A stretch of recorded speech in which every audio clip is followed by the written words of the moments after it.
घटना झाली त्या संदर्भात नेमकं काय सांगतो? बघा, अत्यंत संतापजनक ही घटना आहे आणि हे मोठं षडयंत्र असणार आहे. एक दोन जिहादी हे कृत्य करण्याचं धाडस करू शकणार नाहीत. छत्रपती शिवाजी महाराज ही अखंड हिंदुस्थानाची अस्मिता आहे. छत्रपती शिवाजी महाराज आमचा श्वास आहे, आमचा प्राण आहे. आणि अशा महाराजांच्या मूर्तीची विटंबना एखादा जिहादी करतो म्हणजे हे ठरवून दूरदृष्टी ठेवून हिंदू धर्माचं खच्चीकरण करण्याच्या हेतूनं केलेलं हे कृत्य आहे. त्याला माहित आहे की अखंड हिंदुस्थानातील 100 कोटी हिंदूंची अस्मिता ही छत्रपती शिवाजी महाराज आहेत. धर्माच्या कोणत्याही कामाला छत्रपती शिवाजी महाराजांच्या नावाखाली सगळे एकत्र येऊ शकतात.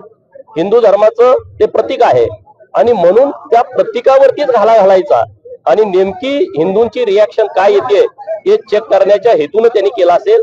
परंतु त्या जिहाद्यांनी ही फार मोठी चूक केलेली आहे. त्यांना त्यांच्या भाषेमध्ये कळल असं उत्तर देण्याची तयारी हिंदू समाजाची आहे आणि म्हणून आज यवतमध्ये अखंड हिंदू सकल समाज एकत्रित आला होता. सरकारकडे आमची ही मागणी आहे की त्याला कडक काय म्हणजे अशी कृत्य केल्यानंतर तुम्ही त्या जिहाद्याला ज्याला अटक केलेली आहे त्याच्यावरती कडक कारवाई करा. हे एकट्यानं केलेलं काम नसेल, ह्याच्या पाठीमागं मोठी टीम असणार आहे. त्या टीमचा शोध घेतला पाहिजे. देशद्रोहाचा खटला दाखल केला पाहिजे.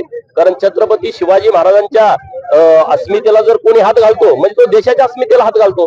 देशद्रोहाचा गुन्हा त्याच्यावरती दाखल झाला पाहिजे.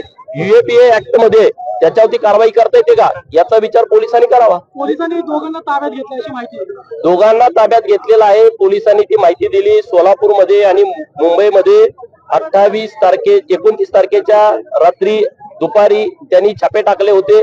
तिथं त्यांना ते मिळून आले नाहीत. पोलिसांनी त्या आरोपींचा सर्व CDR रेकॉर्ड चेक केलं होतं. त्याच्यामध्ये जे कोणी त्यांचे नातेवाईक आहेत त्यांचे नंबर आले, त्यांची चौकशी केलेली आहे. त्यानं मे महिन्यात हे कार्ड घेतलं होतं. म्हणजे हे कृत्य करण्याच्या हेतूनच आता आपला जुलै महिना आहे, मे महिन्यामधलं हे कार्ड आहे. म्हणजे हे सगळं ठरवून केलेलं आहे आणि पोलिसांनी त्याला अरेस्ट केलेली आहे. तर त्यांचं आम्ही कौतुक करतो पोलिसांचं. पण त्यांनी या खोलामध्ये जावं. 10 इथं अनाधिकृत बांधकामं केलेली आहेत. ती कशी केली, कोणी केली, त्यांना परवानगी कोणी दिली, तर याच्या खोलामध्ये त्यांनी जावं. 27 तारखेला 3 घटना अशाच घडल्या आणि त्याही याच पोलीस स्टेशनच्या अंतर्गत. हे बघा, हे जाणीवपूर्वक सुरू आहे. यांचे मेन कोण आहेत यांच्या आकाश शोधल्या पाहिजे. आता हे आकाश शब्द आता खूप फेमस झालाय. तर याचा आकाश कोण आहे तो शोधला पाहिजे. दौंड शहरात कोणी मस्तवाल लोक आहेत त्यांना यामध्ये चौकशीला ताब्यात घेतलं पाहिजे. आणि 3 घटना कशा काय घडतात एकाच दिवशी, 2 दिवसामध्ये? त्या वरवण गावामध्ये महादेवाच्या मंदिराची तोडफोड होते. अरे, महादेवाच्या मंदिरापर्यंत तुम्ही तोडफोड करता आणि परत आम्ही काय हिंदू धर्माची भाषा बोलायला लागलो. मग आम्ही लोकांच्या मध्ये वाद निर्माण करतोय, आम्ही मताचं राजकारण करतोय, असे तत्ववेत्ते महाराष्ट्रातले तुमच्या मीडियाच्या माध्यमातून बोलत असतात. त्यांना मला प्रश्न करायचा आहे, या पुरोगाम्यांना छत्रपती शिवाजी महाराजांच्या मूर्तीची विटंबना केली आहे याच्यावरती तुमची भूमिका काय आहे? तुम्ही जे स्पष्ट करा. मताच्या राजकारणासाठी तुम्ही जे खालच्या लेवलला जाताय हे बंद करा.